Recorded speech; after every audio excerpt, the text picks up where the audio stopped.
आम्ही आत्ता याच्या विरोधात तक्रार करायचं आणि ह्याचा ताबडतोब चौकशी करून निलंबित करायचं म्हणून आपण पाऊल उचलून काल आम्ही अप्पर तहसीलदार संख यांना याच्याबद्दल तक्रार दिलेली आहे. त्यांनी सुद्धा तात्काळ याच्यावर कारवाई करतोय म्हणून आम्हाला आश्वासन दिलेले आहे.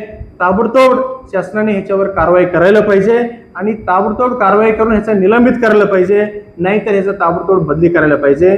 जर नाही केलं तर पुढच्या काळामध्ये आम्ही शिवसेनेच्या स्टाईलने ह्याला कारवाई करू, त्याच्यावर आपण काय असेल ते ॲक्शन घेऊ.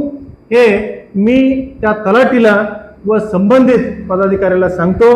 याच्या पुढे गावामध्ये कोणी असे मनमानी कारभार करत असेल तर त्यांना मी ह्याच्या माध्यमातून स्पष्ट संदेश देतो, यांनी ह्याच्या पुढे थांबवावं.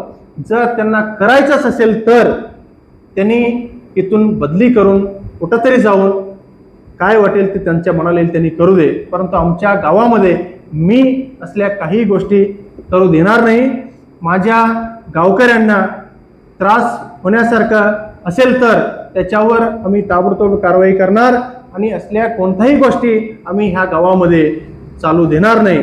आणि मी गावकऱ्यांना सुद्धा याच्या माध्यमातून मी आवाहन करतो, कोणी जर तुम्हाला पैसे मागितलं तर तुम्ही ताबडतोब आमच्या संपर्कात साधा. आमच्याकडं सर्व अँटी करप्शनचे आमच्याकडं पूर्ण फोन नंबर्स आहेत.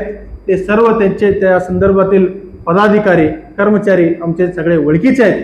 ताबडतोब आम्ही यांच्यावरती अँटी करप्शनचं कारवाई करू आणि यांचे आपण निलंबन करण्यासाठी आम्ही प्रयत्न करू. असे कोणतेही घटना झालं तरी सुद्धा तुम्ही कोणीही सुद्धा त्यांना पैसे द्यायला जाऊ नका.